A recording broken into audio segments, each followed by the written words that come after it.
Boa noite, padre.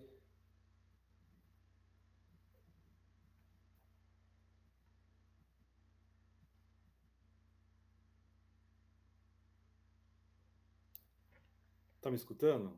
Agora sim. Tá joia. Tudo bem? Tudo, né? Então tá bom. Então vamos começar, né, o nosso encontro. Está sendo transmitido pelo YouTube. O senhor não gostaria de começar fazendo uma lexio para nós, uma leitura? Pode ser? Pode sim, padre. Exato.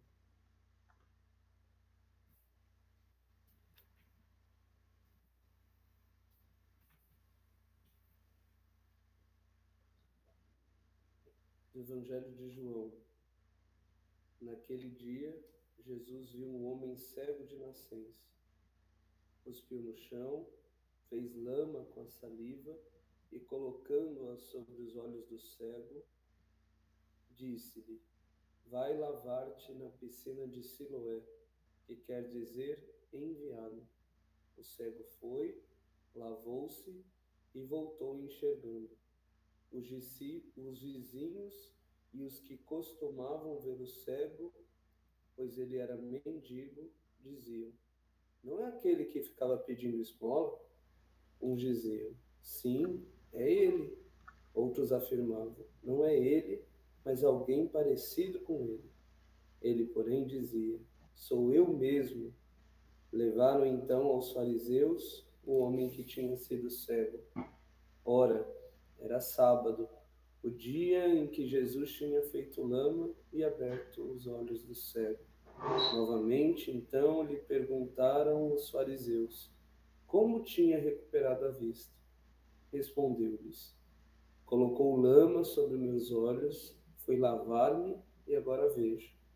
Disseram então alguns dos fariseus: Esse homem não vem de Deus, pois não guarda o sábado.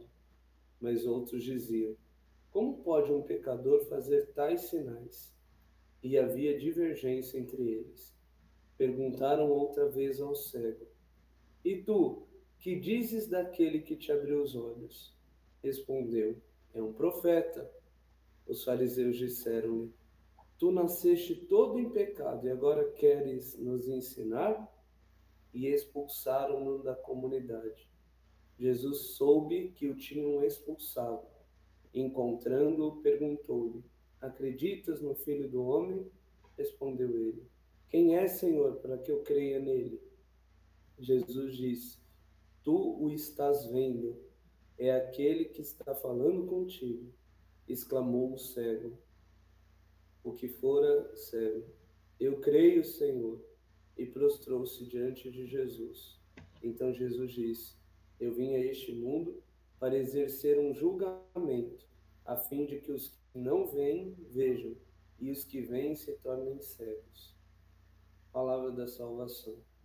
Glória a vós, Senhor. Então, irmãos e irmãs, nessa leitura que fizemos, percebemos Jesus curando este cego de nascença. Essa leitura é feita sempre no quarto domingo do tempo da Quaresma, no ano A, um dos evangelhos propostos para os escrutínios dos catecúmenos. Percebemos neste evangelho, então, no primeiro passo da nossa Lexio, que o contexto em que se insere essa leitura é que os discípulos e que todo o povo acreditava que a cegueira, que as doenças físicas, elas eram castigos de Deus. Então a grande questão é: por que esse homem nasceu assim? Se nasceu assim, seus pais são pecadores. E quando o milagre acontece, então nós vemos que, de fato, quem era cego não era aquele homem, mas sim os fariseus, os mestres da lei. A maior cegueira são daqueles que não querem perceber que o Filho do Homem ali está. Jesus chega nele, então diz: Crês no Filho do Homem? E aquele cego diz que se o visse, se ele dissesse quem era, ele acreditaria.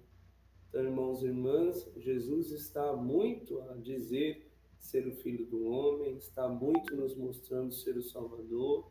Nós o vemos, nós o escutamos, e a grande pergunta que devemos nos fazer é se cremos. Se somos capazes de fato, por Jesus, às vezes, ser expulsos de alguns lugares, ter algumas resistências. Precisamos muito firmemente fazer a nossa decisão, embora saibamos que essa decisão, por vezes, nos, nos tragam problemas, incompreensões, é necessário que a façamos. No segundo passo, na nossa Lexio Divina, vamos perguntar o que essa leitura diz para nós, nas nossas catequeses, nos nossos grupos. Qual das personagens, com qual das personagens nós nos identificamos? Somos esses que julgam? Somos esses que não querem que a cura aconteça? Somos esses muito apegados à lei? Ou somos este cego de nascença que deseja encontrar sentido para a sua vida, que deseja parar de mendigar? Quem somos nós neste texto? Em um breve momento, façamos a nossa meditação em silêncio.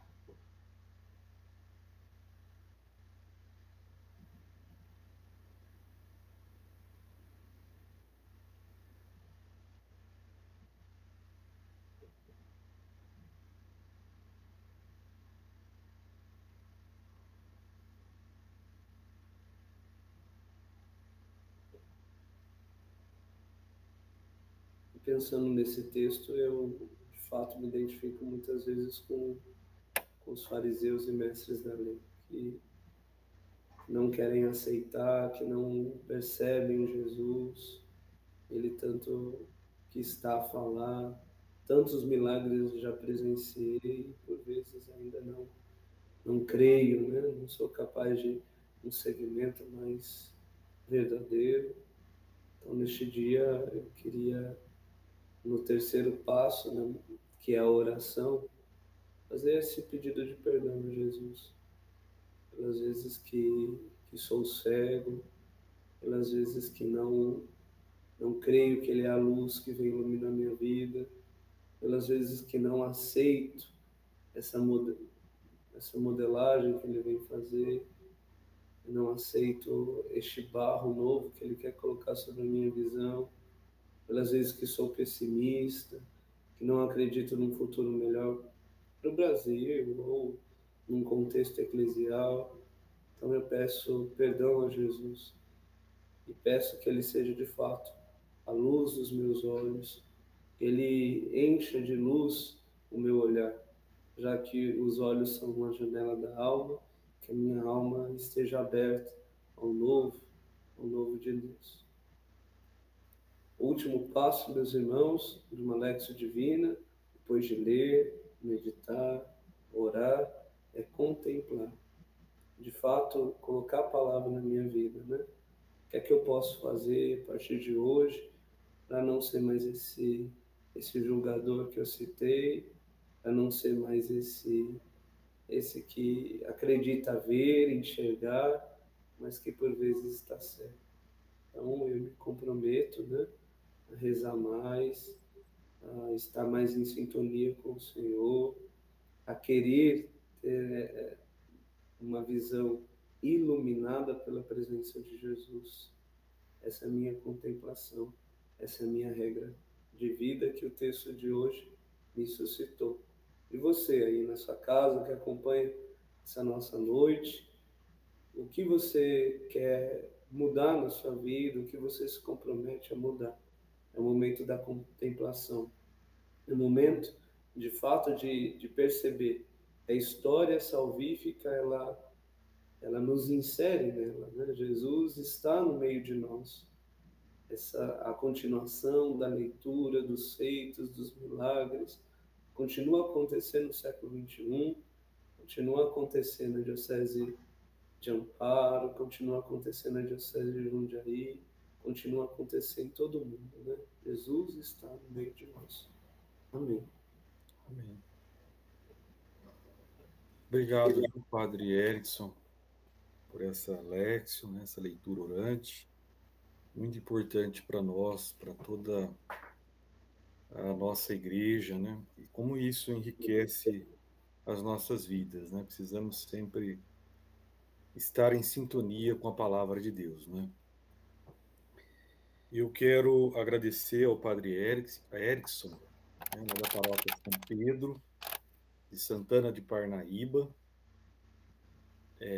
assessor diocesano da catequese, né, da sua diocese de Jundiaí.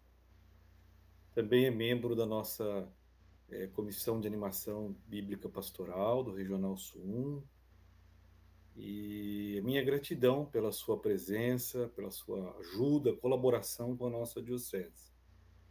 Esse tema, catequese e liturgia, para nós aqui, nós não estamos assim tão avançados ainda nessa iniciação à vida cristã de inspiração catecumenal, mas estamos dando alguns passos em direção a isso. E nós, toda ajuda é bem-vinda para colaborar para esse processo nas nossas comunidades aqui. Eu agradeço hoje, o senhor vai desenvolver o tema, né, a catequese e liturgia, algo unido a isso, né? E eu agradeço por aceitar esse convite, por colaborar conosco, por essa disponibilidade. Certamente tem muitos afazeres aí na sua diocese, na sua paróquia, não é? Mas dividindo conosco também da sua experiência, da sua formação, isso tudo nos motiva e é sinal de gratidão entre as nossas igrejas particulares, né? Servindo que nós nos enriquecemos uns aos outros. Então, obrigado, Padre Erickson, seja bem-vindo, fique à vontade para essa formação. E depois, se tiver alguma observação, nós conversamos, tá certo? Fique à vontade, sinta-se em casa. Amém, amém. Obrigado, Padre Tarley, pelo convite, pela oportunidade, né, de falar com a Diocese de Amparo. Obrigado também por abrirem as casas de vocês daí dessa forma, embora remota, mas muito pessoal, muito fraterna. É uma alegria estar com vocês, né?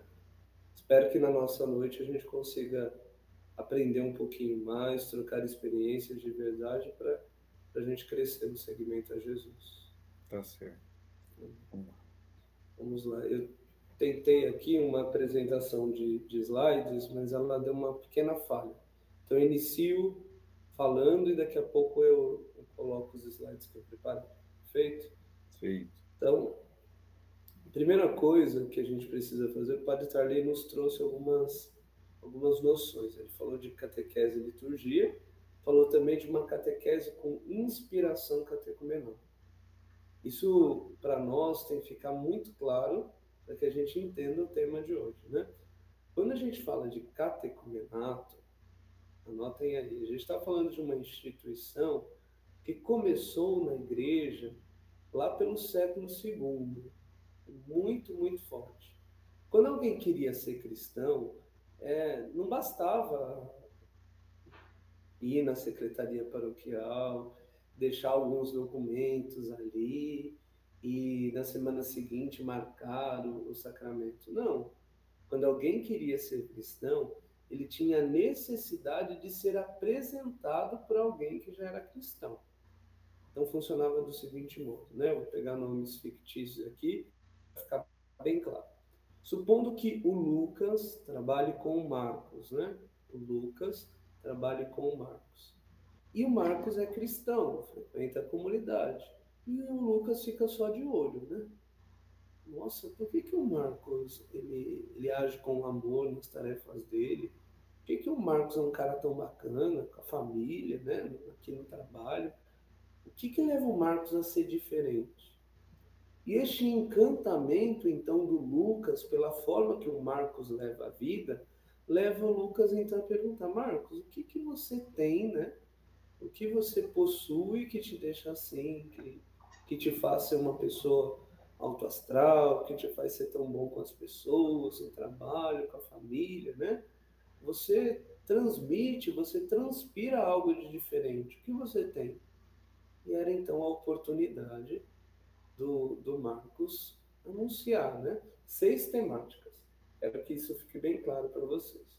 O Marcos começava dizendo: olha, nós temos um Deus que nos ama e que tudo fez por amor. Então, a primeira temática que o Marcos trabalhava com o Lucas era essa: olha, Deus nos ama. Esse Deus que foi capaz de tudo criar por amor do ser humano, inclusive nós, criou o tempo, criou os animais, criou o ser humano, entregou para o ser humano a condução de todo o cosmos, né, vamos dizer assim, a condução, né, de todo o criado. Ele permitiu que o homem cuidasse de tudo. Só, meu amigo Lucas, que o homem disse não a essa proposta de amor, comunhão, né?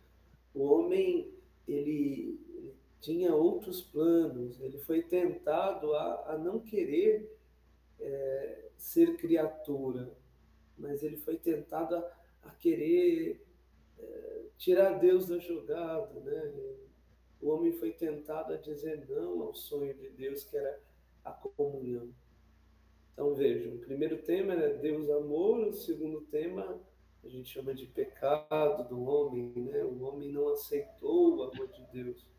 No terceiro tema, o Marcos dizia ao Lucas: olha, Lucas, embora o homem tenha pecado, Deus nunca desistiu dele. Deus foi como que namorando o povo, foi preparando o povo para que na plenitude dos tempos ele mesmo viesse, né? Deus mesmo se encarnasse, Deus mesmo viesse salvar seu povo. E essa encarnação, ela se dá na pessoa de Jesus de Nazaré. Deus se encarna, Deus vem até nós, né? E nos amou, e nos ensinou a ser diferente, e nos ensinou que é possível dizer sim a Deus. Jesus Cristo, então, é como o novo Adão. Se outrora Adão tinha dito não a Deus, Jesus Cristo é aquele que diz sim. Se faz obediente, obediente até as últimas consequências.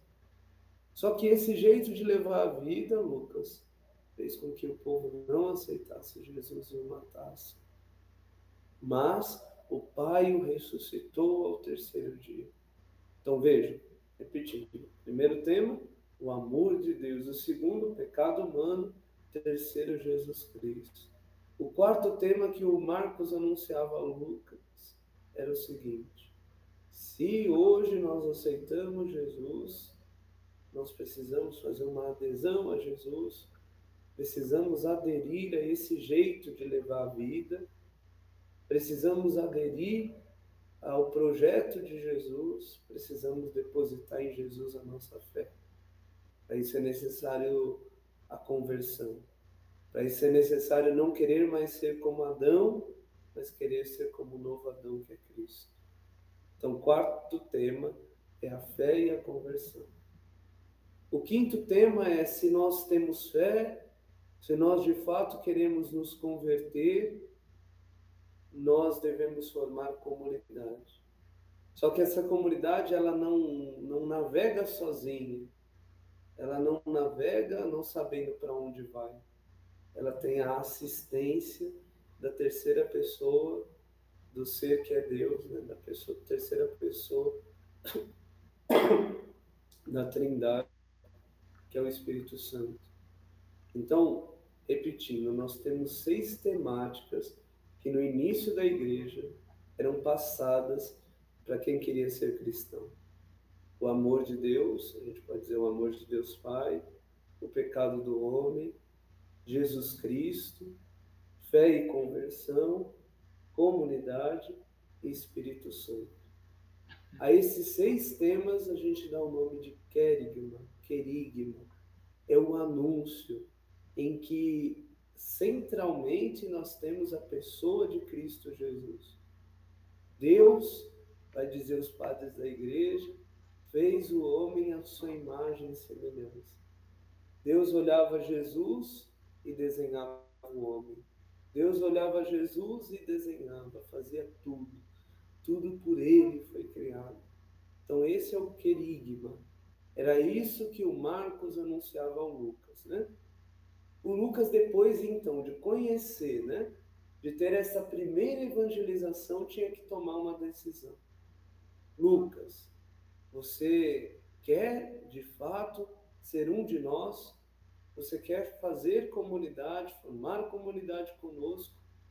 E aí, se o Lucas topasse, ele passava por uma celebração litúrgica, né? Por aqui a gente entende aquilo que o Padre Tarley nos provocava há pouco, né? Catequese e liturgia andavam juntos. Então, o Lucas era apresentado oficialmente para a comunidade dos cristãos. E diante da comunidade era perguntando: Lucas, o que você pede para a igreja? E ele dizia: essa fé que vocês têm, né? Lucas, mas para que você quer ter fé? Ora, para viver para sempre, para ter a vida eterna, para ser um com Jesus. Lucas, então eu vou te marcar como nosso, né? E aí, o Lucas era marcado na fronte, na boca, nos olhos, nos ouvidos, nos ombros, na boca, e ele adentrava então. Ele começava a fazer parte da comunidade. Só que ele ainda não está preparado para tudo, né? O Lucas, ele não tem preparo para entender os mistérios sagrados, a transubstanciação. Ele ainda não tem condições, né, de entender isso. A fé do Lucas, comparada ao desenvolvimento humano, a gente podia dizer, ele ainda é um bebê, ele está sendo gestado na barriga da mãe, então ele ainda não é capaz de participar da nossa reunião inteira. Então, o Lucas, ele podia estar entre nós, na nossa comunidade.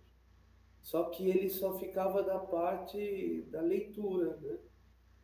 A leitura era feita, o evangelho era entoado, o padre, o bispo, o apóstolo ali, né?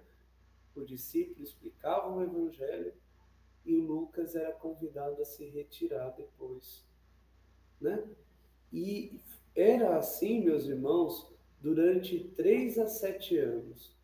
Durante de 3 a 7 anos, o Lucas ia para a celebração, para a reunião dos cristãos, e era dispensado, né? Depois do que hoje a gente conhece como homilia. Por que depois da homilia? Olha, porque o Lucas ainda não era fiel, então ele não podia participar da oração dos fiéis. Ora, o Lucas ainda não era cristão, então ele não podia professar a fé, ele não podia recitar o credo, não podia recitar o símbolo, e era dispensado, né?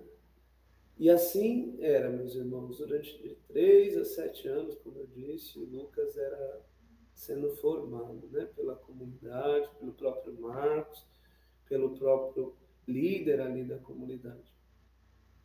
Quando o Lucas estava pronto, o Marcos chegava na comunidade e dizia: olha, eu já ensinei tudo o que eu sabia nesses 3 anos, né? De fato, ele sabe em tudo que creem os cristãos.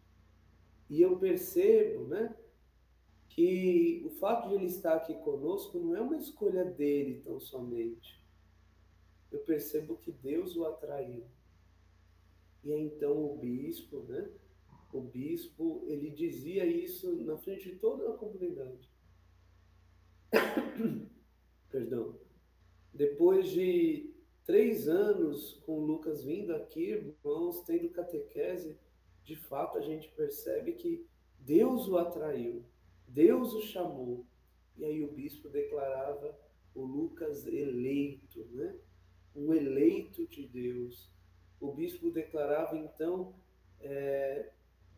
pronto já para ser um cristão de verdade. E aí começava uma preparação imediata ao sacramento, né? Nessa preparação imediata, o Lucas ia receber, por fim, o creio, que já tinha sido explicado para ele, mas agora ele ia receber, né? Ia ser lido para ele, ele ia poder participar, ouvir a comunidade rezando creio e quase como que dizendo, olha, é nisso que eu creio. Se um dia lá no começo eu pedi a fé, agora eu percebo de fato que é isso que eu quero recitar a minha vida inteira. Ao me deitar, ao levantar, é isso que eu quero ter nos meus lábios, essa fé. O Lucas também recebia, né? O Pai Nosso, a oração. Olha, Lucas, Jesus ensinou os discípulos a rezarem. É um compêndio, né? Daquilo que a gente quer pedir a Deus. A gente quer paz, a gente quer pão em nossas mesas, a gente quer as nossas dívidas, nossas ofensas perdoadas, a gente quer que o nome de Deus seja cada vez mais conhecido e amado. Então, Pai Nosso é esse. Então, vejam, meus irmãos, durante 40 dias, era isso que o Lucas recebia, uma formação mais espiritual do que propriamente uma formação catequética. Após esses 40 dias, então, numa noite, né, o Lucas ia ouvir um resumo da história da salvação, um resumo da Sagrada Escritura. Depois de ouvir o resumo da Sagrada Escritura, o Lucas era batizado, o Lucas recebia de fato o Espírito Santo, como aconteceu em Pentecostes, e o Lucas participava pela primeira vez da Eucaristia, da missa inteira. Então, o Lucas fazia a primeira Eucaristia. Veja, primeira Eucaristia não no sentido de receber o corpo e o sangue do Senhor, tão somente, o que é muito importante, diga-se de passagem, mas ele recebia o direito de participar da Eucaristia inteira, da missa inteira. Então, numa vigília, numa noite vigiliar, o Lucas recebia os 3 sacramentos, né? Que a época, a gente está falando aqui, de segundo, terceiro século, não tinha essa divisão, né? Não tínhamos o setenário sacramental que hoje temos. Então, o sacramento do batismo, a confirmação da Eucaristia, era visto como um só sacramento, sacramento pascal, sacramento da Páscoa. Depois de receber os sacramentos, então, acabou a catequese? Não. Depois de receber os sacramentos, o Lucas ainda precisava ser conduzido ao mistério. A isso a gente dá o nome de mistagogia, né? A gente tem a pedagogia, que é quase como que a instrução a crianças, né? Pedo, em grego, criança, agogia, ensino-aprendizagem, se a gente pudesse dizer. Então, mistagogia, ensino-aprendizagem no mistério. Então, o Lucas, ele por 50 dias era instruído sobre o mistério. Que tipo de mistério, talvez você se pergunte? Não estou entendendo, né? O mistério, por exemplo, olha, Lucas, você percebe, o padre fala assim, vamos rezar, ou oremos, e ele abre os braços. Por que o padre faz isso?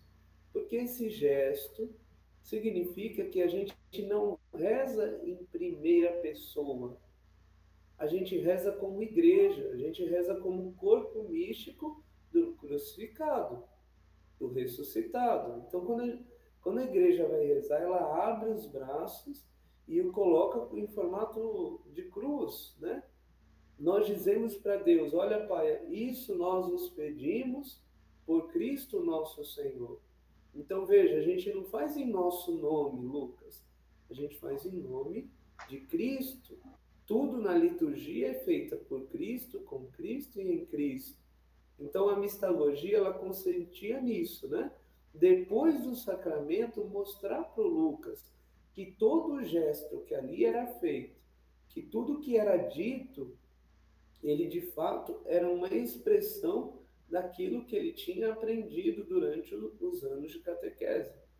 durante o tempo do catecumenato. Então, eu dei o exemplo do abrir as mãos, mas ele serve também, né? Quando o padre, o bispo, ele impõe as mãos. Impor as mãos, Lucas, significa fazer sombra sobre algo, né? A gente está pedindo que o Espírito Santo faça de fato uma efusão, né? Uma efusão do Espírito, que o Espírito cubra com a sua sombra, que o Espírito fecunde. Então, toda vez que o padre estende as mãos, Lucas, significa isso, né? Pedir que a sombra do Espírito Santo cubra aquela coisa, né? Aquele alimento ou aquelas pessoas. É o que acontece na, na Santa Missa, né? Na epíclese, quando o padre pede que o Espírito Santo desça, né? Sobre o pão e o vinho, as espécies do pão e do vinho, que desça, né? A segunda epíclese, que desça sobre a Assembleia reunida e ali forme um só corpo e um só Espírito. Então, a mistagogia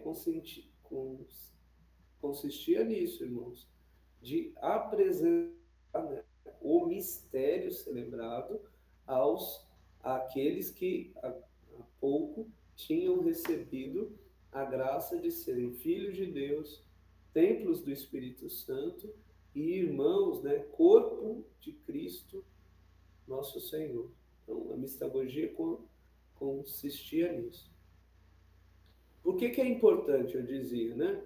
Por que é importante a gente entender o que a gente está falando quando se refere a catecumenato? Então, catecumenato era essa instituição que a igreja conheceu nos primeiros séculos, né? Falei aqui do século II e do terceiro, até que no quarto teve um grande auge, né? O catecumenato foi o responsável pelo Império Romano ir se convertendo. A gente está dizendo aqui de uma religião, assim, de uma religião de 12, que foi crescendo, né? Foi crescendo. As pessoas, os cristãos, cada vez mais aderindo a Jesus e abandonando, né, o culto grego, o culto que o Império oferecia. Tanto é assim que nós sabemos que Helena, né, a mãe do imperador, uma cristã, era mãe daquele que estava conduzindo o povo, Constantino, né, o imperador do Império Romano. Ele percebe a sua mãe tão cristã, sua mãe tão devota, né, sua mãe tão voltada às coisas de Deus, que ele, segundo a história, né, ele começa um processo de conversão. Constantino, ele libera o culto cristão. Ele permite que os cristãos celebrem o que era proibido, né? Era proibido que os cristãos celebrassem publicamente. Eles eram perseguidos, eram jogados às feras. Então, Constantino, ele toma essa decisão de permitir, né, o culto cristão. E depois o outro imperador, chamado Teodósio, ele vai mais além. Ele torna o cristianismo religião oficial do Império Romano. Então vejam, se você quer ser cidadão romano, você precisava ser cristão. Falar isso em 2021, né, a gente não tem nem como comparar, né? Mas fazendo uma comparação bem rasteira, você imagina que se você não fosse cristão, católico, você não tinha direito a trabalhar, porque você não era um cidadão, você não tinha carteira de trabalho, você não tinha seus documentos, vamos assim dizer, né? Estou sendo um pouco anacrônico aqui, mas só para exemplificar. Você só era cidadão romano se você tivesse por religião o cristianismo. Então, ao mesmo tempo que no século IV a gente tem esse grande auge do catecumenato, é também no século IV que a gente vai vendo o declínio. Por quê? Já não é necessário o catecumenato. Já não são necessários 3 a 7 anos para a pessoa conhecer Cristo Jesus, conhecer a doutrina da igreja, conhecer como seguir o Senhor. já não é necessário. Por quê? Porque o catecumenato era social. Você ia na loja, né, de novo sendo anacrônico, você ia no shopping, você respirava ali cristianismo. Você ia no mercado, era cristianismo. Você ia ao seu trabalho, era cristianismo. Ai de quem não fosse cristão. Então a gente vê aqui, na época de cristandade, o catecumenato social. Quem fala de Jesus, né? Quem ensina de Jesus? É o pai e a mãe, a professora, é todo o contexto. Se respirava cristianismo. A igreja ficou responsável pelo quê, então? A igreja ficou responsável por tirar dúvidas. Aquilo que era difícil demais, ou complexo demais para o pai e para a mãe ensinar, a igreja ia ensinando, né? A questão dos dogmas, a questão de entender mais sobre a fé, a igreja ia ensinando, mas todos os cristãos tinham por obrigação fazer mais cristãos. Então, o catecumenato vive o declínio também no século IV. O que sobrou do catecumenato? Olha, na minha explicação, né, que apoiei, eu falei, olha, antes então de uma grande vigília, a gente tinha um tempo de 40 dias. A gente vai chamar isso de quaresma. Antes da vigília pascal, né, nós temos 40 dias de preparação. Hoje a quaresma é vista muito como penitência para pessoas já batizadas. Mas na origem, a quaresma era a preparação para quem ia se batizar. A quaresma tem uma grande índole batismal, né? A preparação imediata para quem ia receber os sacramentos na vigília pascal. Então nós temos isso. O que mais que sobrou do catecumenato como instituição, né? Sobrou do catecumenato também o tempo pascal, o tempo de mistagogia. Não sei se vocês conseguem fazer essa ligação, mas o tempo pascal ele existe para isso, né? Da Páscoa a Pentecostes. É um grande nos levar no mistério. Recordemos, por exemplo, né, um elemento ali do tempo pascal que é o círio. O círio ele ou fica no centro do presbitério, dizem as instruções, ou ao lado do ambão. O que quer dizer isso, né? Toda a escritura é lida à luz de Cristo. É Cristo quem ilumina toda a escritura. Ou é Cristo quem ilumina todo o altar, o presbitério. Ele é o centro de tudo. Então vejam, meus irmãos, ainda hoje nós temos o resquício do catecumenato vivido no tempo pascal. Da Páscoa a Pentecostes, a gente tem este tempo de entrar no mistério, de sermos conduzidos ao mistério, né? Porque assim como o Círio é uno, Cristo também o é, por isso que ele é o grande representante. Assim como Cristo, ele nos enche de luz, sem com isso se esvaziar, o Círio é esse grande representante, né? A gente pode acender a nossa vela lá na chama do Círio, e a chama do Círio não vai ficar menor por isso. Ele consegue se repartir sem se esvaziar, né? Sem perder nada, né? Cristo se divide, mas ele é um todo inteiro. Então, o que sobrou do catecumenato foi o tempo quaresmal e o tempo pascal.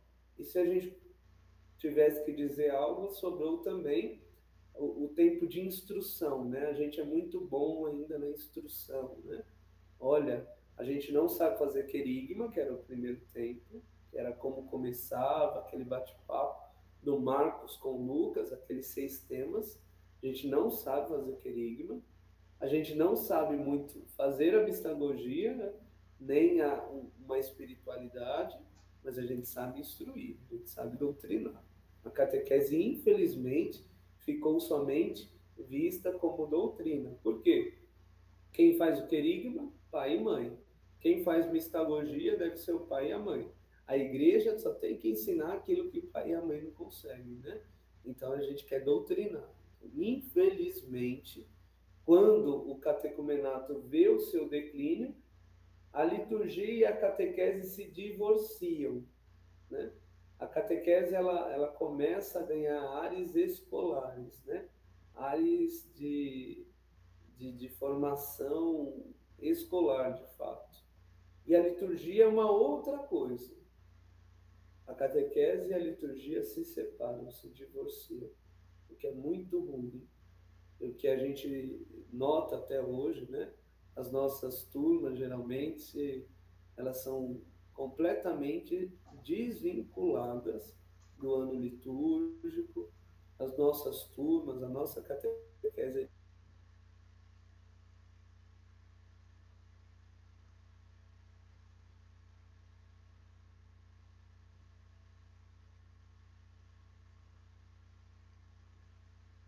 é catequese e liturgia. No ano de 1962, bispos do mundo inteiro, pela convocação de São João XXIII, iniciam o Concílio Vaticano II. No primeiro documento aprovado do Concílio Vaticano II, que fala sobre a liturgia, ali, naquele documento, Sacrosanto Concílio, já é dito algo, né? Restaure-se o catecumenato. Pessoas adultas, para serem batizadas, deverão passar pelo itinerário catecumenal. Restaure-se o catecumenato. E os bispos, então, os padres conciliares, escreveram na Sacrosanto Concilium isso, escreveram também no documento Ad Gentes, né, que fala sobre a missão que toda a igreja, se entendendo por missionária, quando ela fosse a povos que não conheciam Jesus, elas teriam que ter o catecumenato como itinerário, né? Se eu quero que alguém conheça Jesus, se eu quero que alguém de fato seja cristão, o itinerário já está dado. O itinerário é o catecumenato, né? Claro, podendo hoje variar os períodos. Não preciso ficar de 3 a 7 anos de formação. Podendo variar os períodos, eu tenho que ter a ideia do que é. E também no documento que fala sobre o munus do bispo, sobre o munus, sobre a missão de um bispo numa diocese. Quando se fala da missão de um bispo na diocese, vai dizer: o bispo, primeiro catequeta, o bispo tem por obrigação conduzir o catecumenato. É ele quem na sua igreja particular, é ele quem na sua diocese tem como missão formar bem os novos cristãos. Então, esses 3 documentos trabalham, né? O documento sobre o munus do bispo, o documento sobre a missão e o documento sobre a liturgia. Restauram o catecumenato. No ano de 1972, a igreja então ganha o ritual de iniciação cristã de adultos. A igreja ganha o RICA. Em 1972, a igreja ganha o RICA. O que é o RICA? RICA é um ritual. O que é ritual? Qual a diferença de ritual e de rito? O ritual, geralmente, é o nome que ganha o livro onde está o rito. Então, o RICA é um ritual, ou seja, dentro dele tem os ritos. É um ritual da iniciação cristã. Iniciação cristã é o grupo de sacramentos em que estão o batismo, a confirmação e a Eucaristia. Então, repetindo, RICA é ritual, ou seja, o livro onde estão os ritos para batizar, crismar e eucaristizar um adulto. Então, o RICA é para adultos. Meu Deus, talvez tenha algum catequista me ouvindo falando: meu Deus, eu sou catequista de adolescente, eu sou catequista de criança ou de jovem. Eu tinha entendido que o rico era para todo mundo. Vamos entender isso melhor, né? Quem a igreja considera adulto? O rico é destinado a quem? O rica é destinado a pessoas que já passaram pela idade da razão. O que significa idade da razão? Razão é quando a gente peca, né? Dando um assentimento de vontade. Eu sabia que era errado, mesmo assim eu fiz, pequei, eu quis fazer o que era errado. Então, quando eu já estou na idade de conseguir discernir este certo e errado, a igreja chama isso de idade da razão. Qual que é a idade da razão? 7 anos. Então, o rica é para pessoas com mais de 7 anos. A igreja considera adulto, esse adulto que aqui está, adulto, pessoas com mais de 7 anos. Então, toda pessoa com mais de 7 anos que for batizada, é este o ritual que vai ser utilizado. Alguém que tem menos de 7 anos vai utilizar o outro ritual que a igreja tem, que é o ritual de batismo de crianças. Mas com mais de 7 anos, é este o livro que vai ser utilizado. Padre, mas assim, nossa, é muito difícil entender isso, né? Então vamos lá, nos catequistas que dão formação, né? Que são catequistas de crianças e adolescentes. Você vai lá, talvez a sua paróquia tenha, se não, na internet tem a versão de Portugal. Você vai lá e vai perceber que o capítulo 5 é para você. Capítulo 5 fala da iniciação de crianças em idade de catequese. Então, veja, de 7 a 14 anos, o capítulo a ser utilizado é o capítulo 5. De 14 até o último suspiro da vida, né? Ou seja, sendo jovem, adulto ou idoso, vai utilizar o capítulo 1. Então, catequistas que trabalham com jovens ou com adultos que estão escutando, o capítulo rica, que é para vocês, que traz os ritos que vocês utilizarão, né? Os padres da comunidade de vocês vão utilizar, é o capítulo 1. Aí talvez vocês na sua casa esteja se perguntando, meu Deus, mas capítulo 1 é isso, e o capítulo 5 é de criança. E os outros capítulos falam de quê? O capítulo 2 é um capítulo que só pode ser utilizado com a autorização do senhor bispo. Capítulo 2 é um capítulo em que apresenta o rito abreviado para batizar, crismar e eucaristizar alguém, sem precisar passar por todas as etapas, por tudo aquilo que eu havia explicado há pouco, né? Mas só pode ser utilizado com a autorização do bispo, segundo Rica. E o capítulo 3, padre, do que fala o capítulo 3? Capítulo 3 do Rica, ele fala de como iniciar nos sacramentos alguém que está morrendo, alguém em perigo ou artigo de morte, como deve ser iniciado. O capítulo 3, segundo o próprio Rica, é o capítulo a ser mais utilizado até por leigos, né? Como que um leigo, enfermeira, um leigo que tem ali contato com alguém que está falecendo, o padre não está perto, o diácono não está perto, eu sou um cristão e ele está me pedindo batismo, como eu devo proceder? Então está no capítulo 3 do Rica. O capítulo 4, minha gente, ele é um capítulo chamado capítulo de inspiração catecumenal.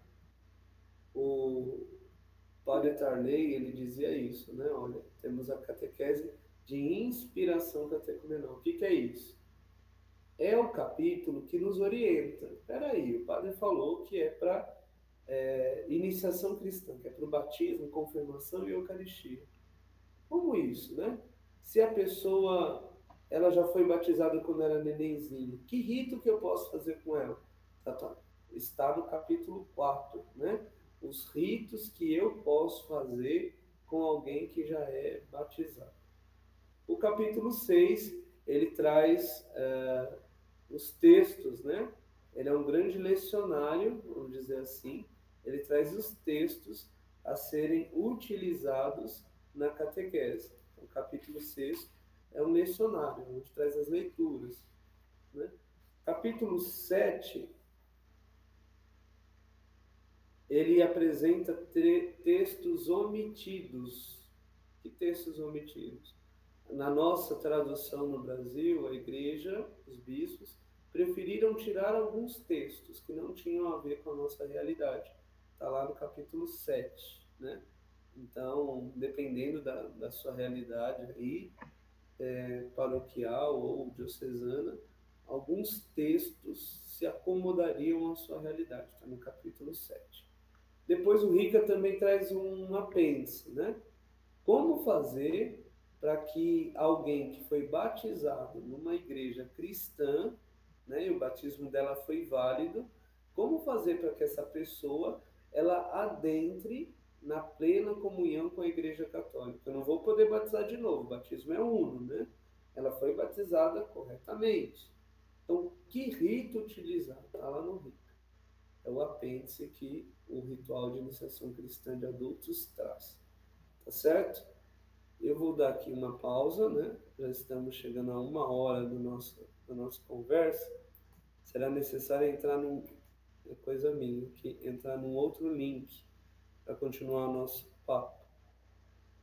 Só um minutinho. Por favor, né? Vocês que estão no YouTube também, se puderem, vão deixando aí as dúvidas, as perguntas. Tenho certeza no final o Padre Tarley vai me apresentar essas questões. Outro. Padre Erickson, eu já enviei um novo link no teu WhatsApp. Perfeito. Certo. Eu vou... Isso. Vamos encerrar essa chamada, já iniciamos a próxima. Perfeito.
Voltamos, né? Voltamos. Eu não localizei aqui para abrir o chat para perguntas direto no YouTube. Eu Mas acho que eu eles estão combinei com a colocando. Maria Sêmia, o pessoal que tiver perguntas para enviar no grupo de WhatsApp da, do grupo de catequese, né? Que a Maria Sêmia retransmite essas perguntas ou para mim ou para o Padre Tarley, ok?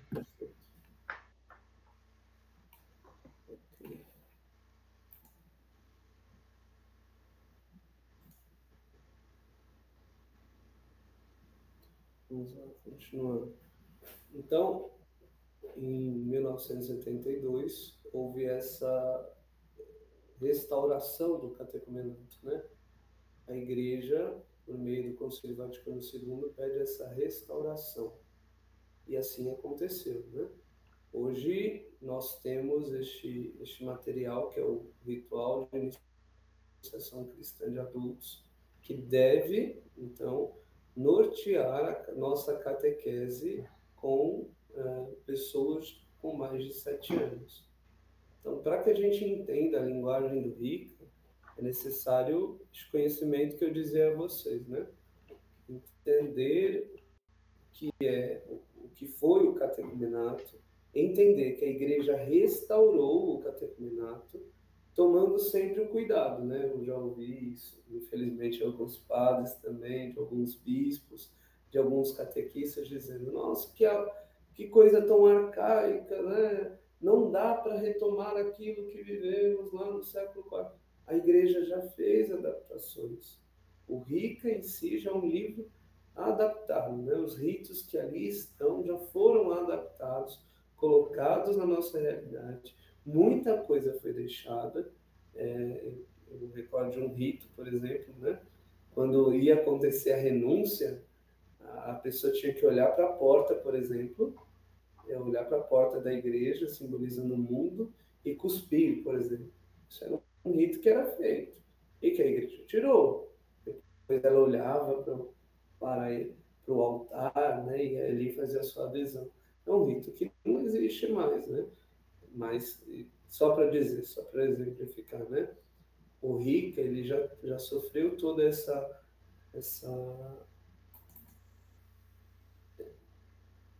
esse entendimento, né? Do nosso tempo, né? Então, o Rica, ele já está adaptado, já foi colocado na linguagem de hoje. Aqui, como eu prometi a vocês, eu vou exibir um pequeno resumo daquilo que foi conversado, né? Até agora. Só um minutinho.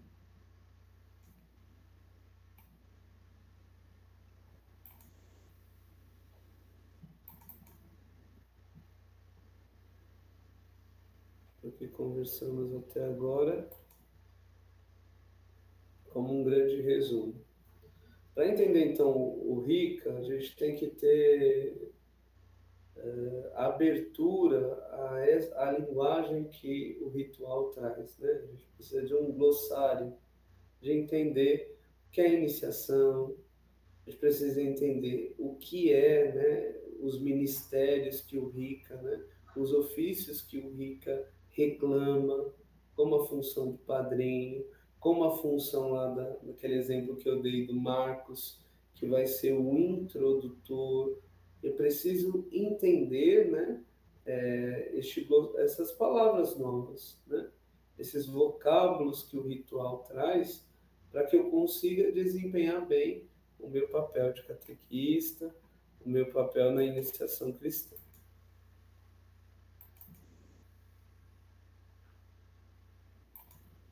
Então,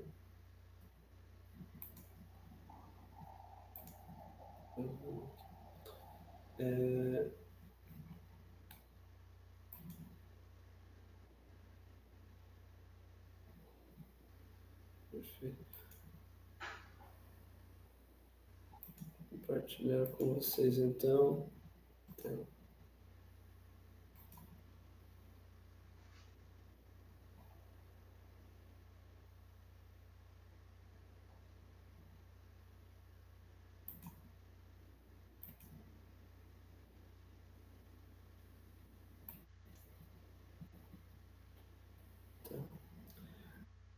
a iniciação cristã.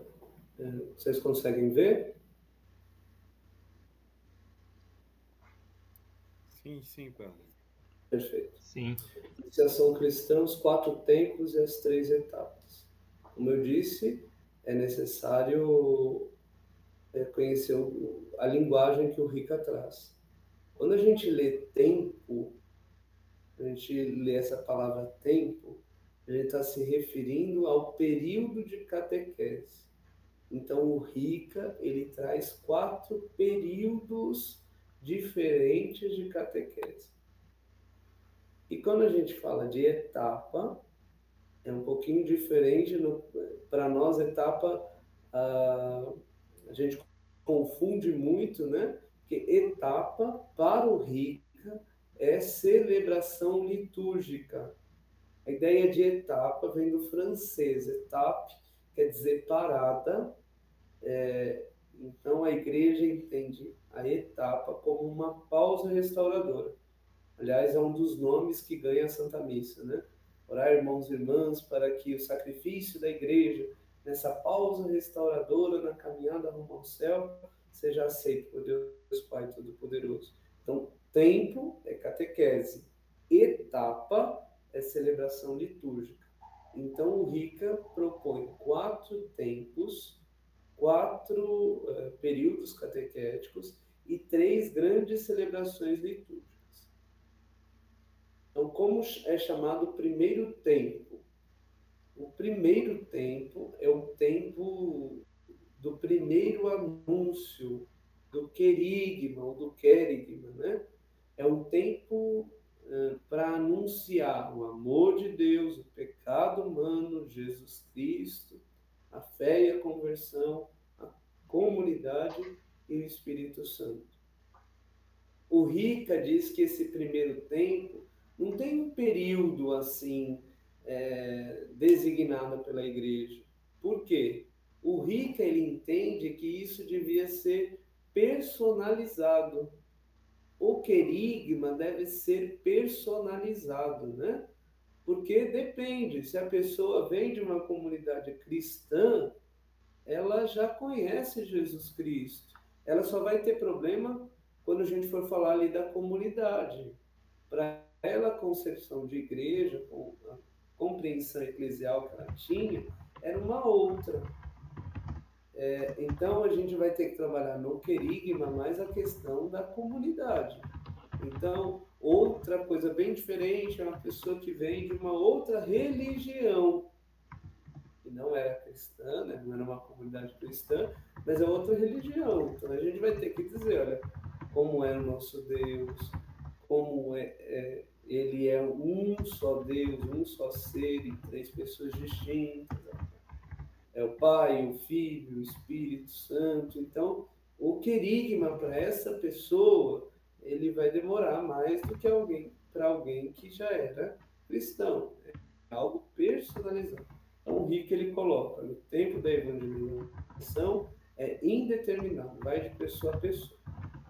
O que eu posso fazer, né? Já que o tema da nossa conversa de hoje é catequese e liturgia, no primeiro tempo. Ali de litúrgico, né? E eu gostaria que vocês colocassem aí sacramentais, né? O que de sacramental eu posso, né? Já que a pessoa, ela não é ainda nem catecúmeno, né? Que o catecúmeno, ele é feito por uma celebração, né? Não é o simples fato de eu querer ser cristão que me torna catecúmeno. Para ser catecúmeno, a igreja diz que eu preciso passar por um rito, né? Então, a pessoa ainda não é catecúmeno. O que eu posso fazer com ela? A igreja fala que você pode dar uma bênção e um exorcismo menor. Quem me escuta, por favor, faça essa distinção, né? O que é um exorcismo menor? Na igreja, a gente tem 2 tipos de exorcismos. E aí, de novo, eu peço que vocês se abram a essa linguagem que o Rica traz. O exorcismo maior é quando se fala com o diabo. E isso somente o bispo ou alguém autorizado por ele, um padre exorcista, pode fazer. exorcismo maior. Mas o que é um exorcismo menor? É pedir que Deus não permita que o mal tome aquela pessoa. Então, exorcismo menor é isso, né? De forma imprecatória, pedir que Deus abençoe aquela pessoa. Então, vejam, não fiquem com medo desta palavra exorcismo, porque no RICA é o exorcismo menor, é pedir que Deus proteja aquela pessoa do mal. Depois, então, do primeiro tempo, lembrando, tempo é período catequético, depois do primeiro tempo, a gente vai ter a primeira etapa. O que é etapa? Etapa, como eu disse a vocês, é celebração litúrgica. A primeira celebração litúrgica é quando o candidato é recebido como catecúmeno pela igreja. É uma celebração que se faz na porta, né? O padre, o diácono, recebe a pessoa na porta e a interroga. O que você pede à igreja? Peço fé, o que essa fé dará? E aí marca ela com o sinal da cruz, né? Nos olhos, na boca, no peito, e nos ombros, na fronte. É isso que a torna catecúmena. Depois disso, ela é convidada a entrar na Assembleia Cristã. Depois, ela se senta com toda a Assembleia e, depois da homilia, ela recebe o livro da Palavra de Deus. Ela recebe a Bíblia Sagrada. Aqui eu já digo a você, né? Eu falei que o 4º capítulo do RICA, ele fala sobre que ritos eu posso fazer com quem já é batizado. A igreja fala que o rito de acolher na porta eu não posso fazer com alguém que já é batizado. Por quê? Ele já tem direito, ele é um filho de Deus, a casa é do pai e dele também. Então, eu não vou questioná-lo na porta o que ele quer, o que ele veio fazer ali, né? Ele já tem direitos, ele tem o direito de entrar. Ele pode receber a Bíblia? O RICA diz que a Bíblia, sim, ele poderia receber, né? Mas não ser assinalado na porta, porque este é um rito próprio de quem não é batizado ainda. Depois, vamos lá. Depois da primeira etapa, então, começa o tempo da catequese, o tempo do catecumenato propriamente dito. É um tempo da formação e dos exercícios cristãos. O que alguém precisa fazer para que, de fato, ganhe o nome de cristão. Os autores, né, os estudiosos em catequese vão dizer, olha, neste tempo é necessário trabalhar 4 expressões da fé. Você que está me escutando, por favor, né? Não coloquei no slide, mas note aí. A expressão da fé crida, fé acreditada. A segunda, a expressão da fé celebrada. A terceira, a expressão da fé vivida, a moral e os costumes. E a quarta, a expressão da fé orada.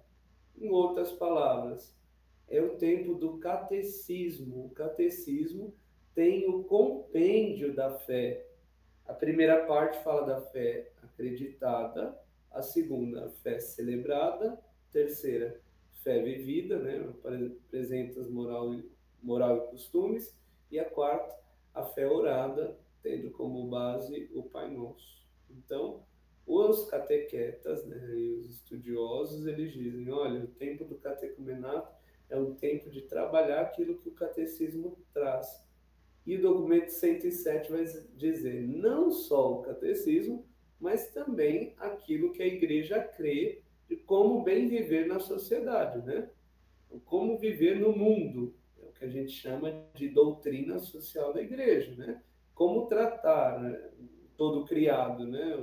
Os animais, a fauna, a flora e por aí. Como tratar? Então, está na doutrina social. Como tratar os trabalhadores? como tratar a questão de países ricos com países pobres, o que fazer. Tudo isso é doutrina social da igreja. Então, os catequestas dizem que o segundo tempo, e aí eu repito para vocês, quando o Rica fala de tempo, ele está falando de período catequético. Então, o que o Rica está dizendo? Durante o segundo período catequético é momento de trabalhar as expressões da fé, as 4 expressões da fé. E a duração? O Rica vai dizer que o mínimo é 1 ano, menos que 1 ano não é feito um bom catecumenato. O catecumenato bom tem que ter no mínimo 1 ano, pode durar mais, né? O que de litúrgico eu posso fazer durante este 1 ano, né? Alguém que está na catequese pode receber o quê? O Rica vai dizer, um catecúmeno, ou seja, alguém que não é batizado, pode participar de celebrações da palavra. O Rica, ele pede que a gente aprenda a fazer celebrações temáticas com os catecúmenos. Temáticas no sentido de amor de Deus. Escolhe leituras que falem dessa temática, né? Que falem de martírio, que falem de entrega, que falem de caridade. Para isso, a igreja tem o lecionário 3, o lecionário chamado lecionário santoral. Ele traz indicações de leituras para essas celebrações, entre aspas, temáticas aí. Os exorcismos menores podem continuar sendo feitos, as bênçãos continuam sendo feitas, e algo muito interessante é a unção com óleo dos catecúmenos. O óleo é deles, né? Então, durante todo esse ano, se o padre quiser, ele pode passar o óleo dos catecúmenos todos os dias, se assim quiser, se assim preferir, no catecúmeno. Ah, não, vai passar só aos domingos, quando eles vierem à missa, né? Depois da homilia, vai passar só aos domingos. Então, todo domingo, eles teriam direito ao óleo dos catecúmenos com aquela oração, né? Acabando, então, esse 1 ano, a igreja diz que lá no domingo, no primeiro domingo da quaresma, o catecúmeno é admitido à preparação intensiva para os sacramentos. Aqui eu até coloquei de 2 anos atrás, quando foi na minha diocese, né? Neste material que eu estou reproduzindo aqui, aquele ano foi dia 9 de março. Então está aqui. É uma celebração que o Rica indica que o ideal seria ser feita, presidida pelo bispo diocesano. Então, no primeiro domingo da quaresma, é feito a celebração da eleição, né? Deixa eu colocar este slide aqui. Feita a celebração da eleição. Vou mostrar algumas fotos para vocês. Vamos ver se abre. Foi. Celebração da eleição.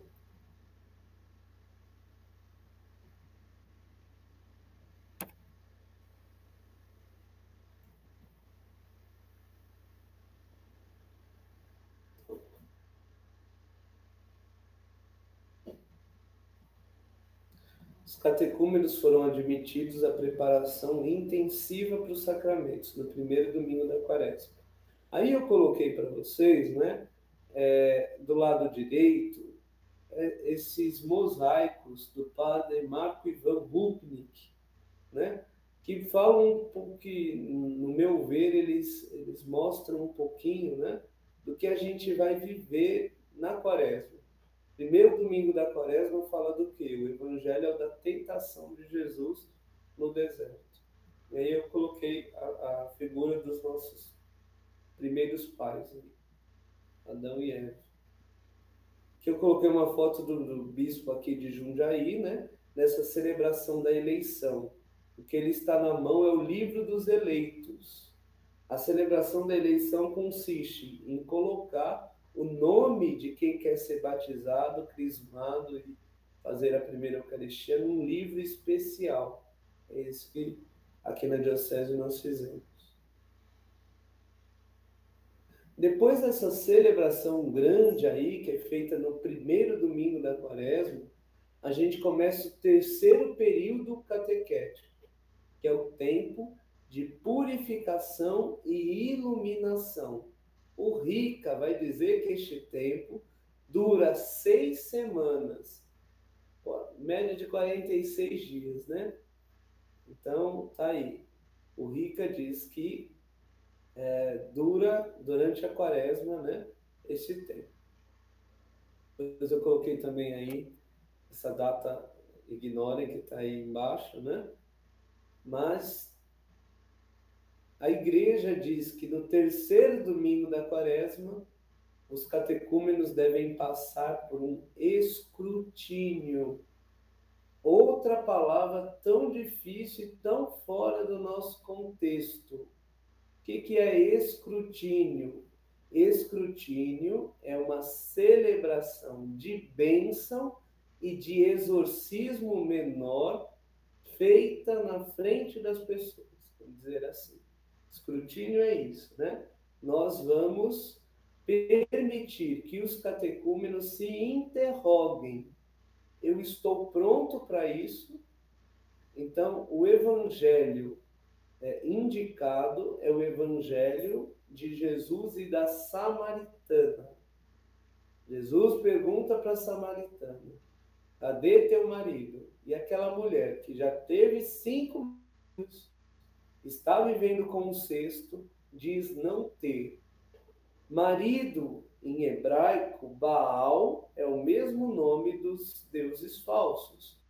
Então, alguns biblistas interpretam assim, né? Jesus está perguntando: cadê teu Deus?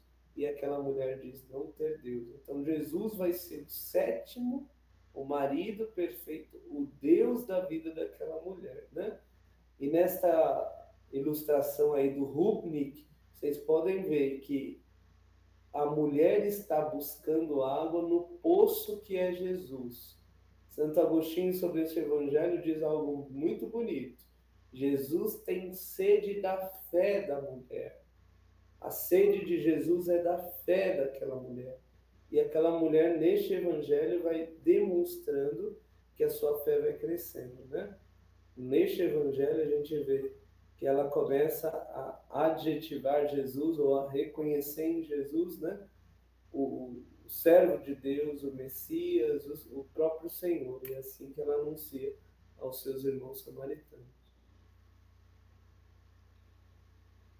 Eu coloquei aqui para a gente entender um pouquinho como é o escrutínio. Olha, após a homilia, o padre chama os eleitos com seus padrinhos, pede que os eleitos se ajoelhem e os padrinhos ou madrinhas colocam a mão direita sobre o ombro de cada eleito. Aí o padre, olha, pede que a comunidade reze por eles, é feita algumas orações, como vocês podem ver, o leitor vai rezando por eles. Depois das preces de mãos unidas, voltadas para os eleitos, o padre diz a seguinte oração: Pai de misericórdia, por vossos filhos vos compadecestes da samaritana, e com a mesma ternura de Pai oferecestes a salvação a todo pecador. Olhai em vosso amor estes eleitos que desejam receber pelos sacramentos a adoção de filhos. Que eles, livres da servidão do pecado e do pesado jugo do demônio, recebam o suave jugo de Cristo.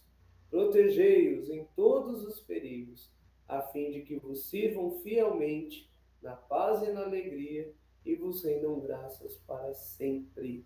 Acabando isso, o padre impõe as mãos. Há pouco eu dizia que a imposição de mãos, né, é um gesto mistagógico, que quer dizer que o Espírito Santo cubra com a sua sombra, né, cele com a sua presença, como uma armadura, aquilo que é tocado, né, pelas mãos do sacerdote. E depois ele faz outra oração, que aí seria de mãos abertas, né, uma oração de bênção, né? de exorcismo menor, como eu disse a vocês. Senhor Jesus, que em vossa admirável misericórdia converteste a samaritana para que adorasse o Pai em espírito e verdade. Libertai agora das ciladas do demônio estes eleitos, que se aproximam das fontes da água viva. Convertei seus corações pela força do Espírito Santo, a fim de conhecerem o vosso Pai, pela fé sincera, que se manifesta na caridade, vós que viveis e reinais para sempre. Amém. Vejam, exorcismo menor não é para dar medo em ninguém, né? É uma conversa que o padre tem com Jesus, pedindo que ele liberte das ciladas do demônio os eleitos. No quarto domingo da Quaresma, quando a igreja estará vivendo, né, o evangelho do cego de nascença, por sinal, a nossa Léxio Divina, que iniciamos a noite de hoje, é proposto segundo escrutínio. Os comentários sobre esse evangelho são da recriação, né? Jesus é aquele que recria o olhar, Jesus é aquele que cospe na terra. Por quê, né? Para o povo semita, e o padre Tarley pode dizer bem melhor que eu sobre isso, para o povo semita, o cuspe, né, é sopro líquido. Então lembrem, né? Quando que Deus soprou o barro? Deus soprou na criação. Então é esse o sentido deste evangelho. Jesus dá a sua vida, aquele barro, aquela terra colocada no olho, é um olho vivificado pelo cuspe de Jesus, pelo sopro do Espírito Santo. Assim como Deus deu vida ao homem de barro, agora Jesus dá vida aos olhos daquele homem, que ele veja a luz, né? Que ele não veja mais trevas tão somente. Esse é o segundo escrutínio. Terceiro escrutínio, ele acontece no quinto domingo da Quaresma, né? É o evangelho da ressurreição de Lázaro. Lázaro é ressuscitado, é revitalizado. Lázaro vem para fora, e Lázaro vem como uma múmia. Os comentaristas, né, deste evangelho, eles relacionam muito o papel que o futuro batizado terá. Sem a comunidade, ele está amarrado, é uma múmia. Ele precisa que a comunidade o desate, o desamarre, senão ele não vai ser um cristão autêntico e de verdade. O Rica, ele propõe um retiro no dia do batismo do adulto, né? É um retiro de verdade, né? Com alguns ritos, né? Que ritos são esses? Olha, a explicação do nome que a pessoa tem, né? Se for um nome cristão. Explicar para a pessoa, olha, esse nome que você tem é de um santo. Esse santo foi fiel a Deus, né? Ou se não, se ela tiver um nome pagão, não cristão, vamos dizer assim, a igreja até permite que seja escolhido um outro nome para a pessoa, como ela queria ser chamada pelos irmãos. Isso até o direito canônico permite e pensa, né? E chama dos ritos. O outro é que aquele creio que eles receberam, agora eles vão professar na frente da comunidade. Depois tem o rito do éfeta, né? Feito uma cruz na orelha e na boca deles para que com a língua desatada eles falem de Deus. Então tudo isso no dia do batismo, é um rito de preparação, é um retiro para que eles possam de fato serem batizados na vigília pascal. Eu coloquei um resumo do tempo quaresmal, né, só para vocês terem um pouquinho daquilo que o Rick indica, né? O que eu posso dizer a vocês? Só desconsiderem um pouco deste onde aí, que se refere à Diocese de Jundiaí, né? O que eu posso dizer a vocês? Esse é o ideal. O real, a gente vai aos poucos, trabalhando, fazendo. O ideal é que o bispo presida a celebração da eleição. O ideal é que os escrutínios todos aconteçam nas paróquias, né? Mas a gente sabe que às vezes tem um catecúmeno numa comunidade bem pequenininha e lá não é nem o padre nem o diácono que vai terceiro domingo da quaresma, ou no quarto, né? Então, como fazer isso? Então, estou falando daqui do ideal, né? O real a gente vai tentando adequar. A terceira etapa, lembrando de novo, a etapa é o nome das grandes celebrações litúrgicas. Aqui a gente está falando da vigília pascal, né? O eleito recebe os sacramentos da iniciação cristã. Muita gente, quando eu vou falar desta parte, pergunta, mas como assim? O padre tem autorização do bispo para crismar? Veja, quando se fala de adulto, o RICA e o próprio direito canônico, ele diz que o bispo precisa ser comunicado que o padre realizará a confirmação. Mas, no munus de administrador paroquial ou de pároco, já temos no nosso bojo a iniciação dos adultos. Por quê? O mais comum é que não se separem os sacramentos, né? Quando a pessoa for batizada, ela tem o direito de ser crismada e fazer a Eucaristia. Por isso é uma preparação tão intensa. Não deveria ser separado, né? De novo, esse é o ideal. O real, a gente vai vendo como vai acontecer nas nossas paróquias aí, nas nossas dioceses.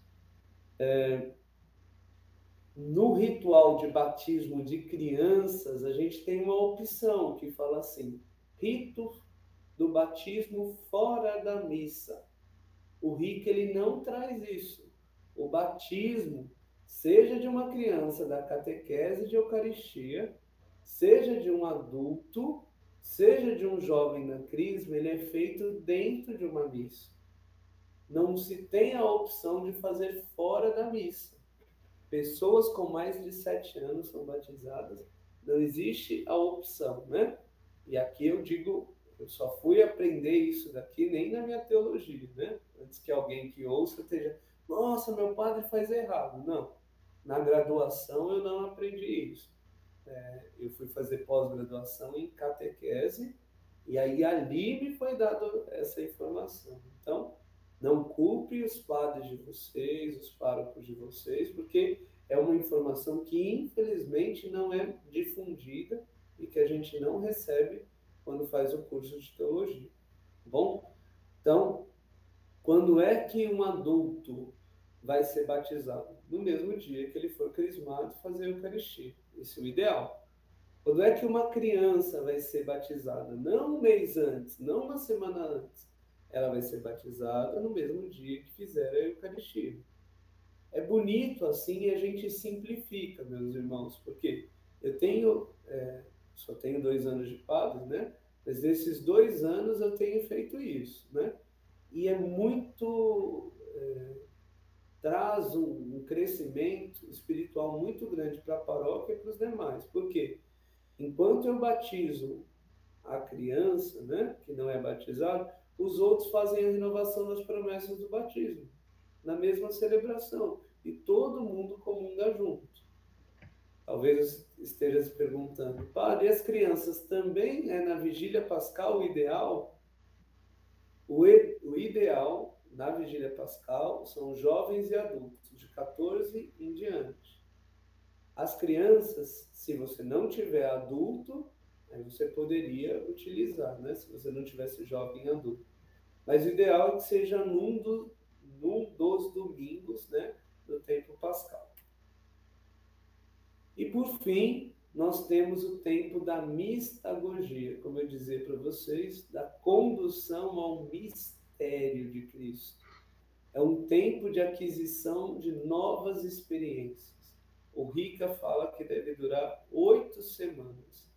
E nesse sentido, o 8 é muito importante, né? O 8 é o dia da ressurreição de Jesus. Se você contar da Páscoa para Pentecostes, você vai ter 8 semanas, né? Então, foi esta ideia dos 50 dias da igreja cristã, né? O 8 também se liga a uma ideia que os primeiros cristãos tinham do octógono. O octógono é na geometria e também para o cristianismo, sinal de perfeição. Por quê? Porque o octógono é a soma do círculo e do quadrado, formando essa figura perfeita, né? Então, as primeiras pias batismais dos cristãos eram octagonais. E as primeiras igrejas, muitas igrejas também têm esse formato de octógono.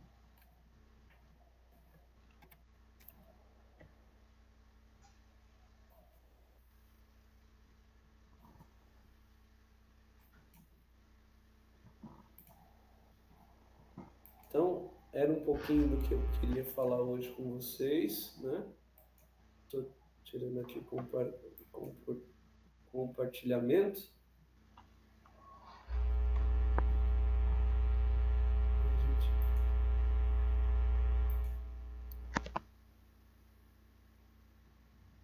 Está conversando. Eu espero que tenha iluminado um pouquinho vocês, né? Em se tratando.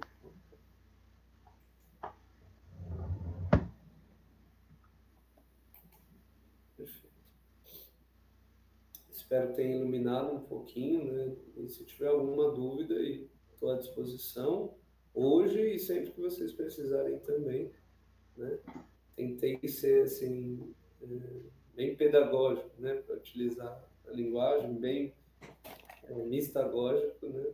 Passo a passo, mas eu sei que como é algo com muita linguagem nova, em uma formação só é de difícil assimilação. A gente vai conversando e vai crescendo nesse conhecimento. Padre, sua formação foi ótima, viu? Realmente nós precisamos conhecer melhor e o senhor nos ajudou bastante. Mostra que também o senhor conhece bem esse assunto, não é? E pôde partilhar conosco um pouco sobre ele. E foi realmente bem frutuoso aqui para nós. Tem a Maria Mercedes, lá da paróquia Nossa Senhora Aparecida de Rinópolis. Ela diz: bom ensinamento entre catequese e liturgia. Ela gostou muito aí do ensinamento. Depois tem uma outra pessoa que está pedindo o envio, se o senhor poderia enviar esse material. Eu vou fazer as adequações, padre, necessárias, né? Eu tentei abrir outro arquivo que eu já tinha preparado, mas como eu falei, não sei o que foi, não estava dando para compartilhar. Eu envio sim para o senhor e o senhor pode disponibilizar para o pessoal. Certo. Bom, é isso. Não teve mais dúvidas. Acho que foi bem esclarecedor. E eu quero agradecer, Padre Erickson, a sua presença, a sua ajuda. Eu vejo que o senhor é bem dedicado, né, à catequese e tem feito assim, não só na sua diocese, mas dado também uma boa contribuição em tantas outras comunidades, né, paróquias. Então, nosso muito obrigado em nome da Diocese de Amparo, a nossa coordenadora, a Eliana, que está aí junto conosco, toda a nossa comissão diocesana, que nós temos recomeçado já, tentando fazer o possível aqui, unindo as nossas forças. A minha gratidão, em nome de todo esse pessoal, pela sua presença, pela sua ajuda. Nosso muito obrigado. Sinta-se em casa quando quiser vir nos conhecer, vir à Diocese, as portas sempre abertas. Muito obrigado mesmo. Muito, né? Hoje eu tenho 31 anos, né? Mas eu fui batizado aos 15. Eu não era católico assim, né? Meus pais se diziam católicos, mas só daqueles não praticantes, né? Eu mesmo busquei o batismo e eu tive a graça na paróquia que eu fui batizado de passar por estes ritos, né? Então eu fiz a experiência e essa experiência que mudou a minha vida, né? E que se hoje eu sou padre, eu sou Eu reconheço que o germe disso foi plantado também no meu batismo, na explicação, nesse doar-se a Deus. Então, meu estudo, meu amor pela catequese, pela iniciação cristã vem daí, né? Se foi assim comigo, eu quero transmitir aos outros. E eu lembro também, né, para não me tomar por exemplo, mas eu gostaria de que ficasse para os catequistas o exemplo de Santo Agostinho. A gente bem sabe que as lágrimas da mãe tiveram grande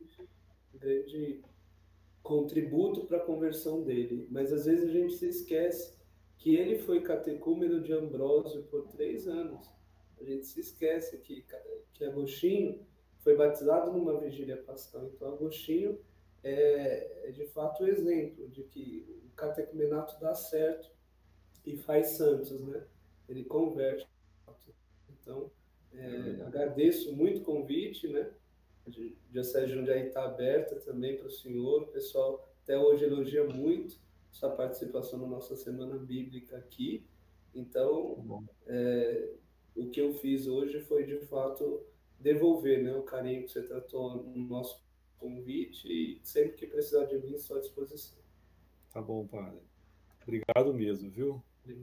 Então vamos terminar rezando, fazendo uma oração, colocando tudo sob a proteção de Nossa Senhora, aqui na nossa diocese, Nossa Senhora do Amparo, padroeira diocesana, pedir a ela, Nossa Senhora do Amparo, que cuide de nós e de todo esse serviço de evangelização que Deus nos colocou à frente, de todos os nossos catequistas que têm enfrentado também as suas dificuldades em período de pandemia, que têm, às vezes, sofrido com tudo isso, tem tido iniciativas bonitas de luta para tentar fazer uma boa catequese, e às vezes com poucos recursos, com dificuldades. Então, a nossa gratidão a todos os nossos catequistas, que é um ministério, é uma vocação tão bela na nossa igreja.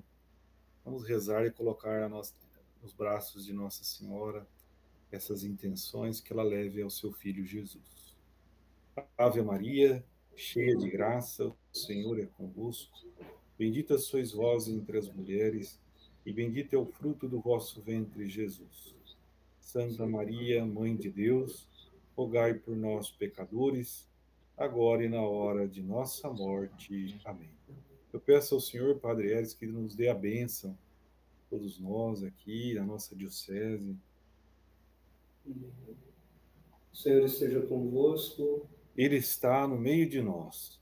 Pela intercessão materna de nossa Mãe, a Senhora do Amparo, desça sobre vós, vossas famílias, sonhos, projetos, sobre os vossos catequizandos, a bênção do Deus Todo-Poderoso, Pai, Filho e Espírito Santo. Amém. Amém. Deus abençoe. Obrigado, Padre. Obrigado. Fique com Deus. Obrigado.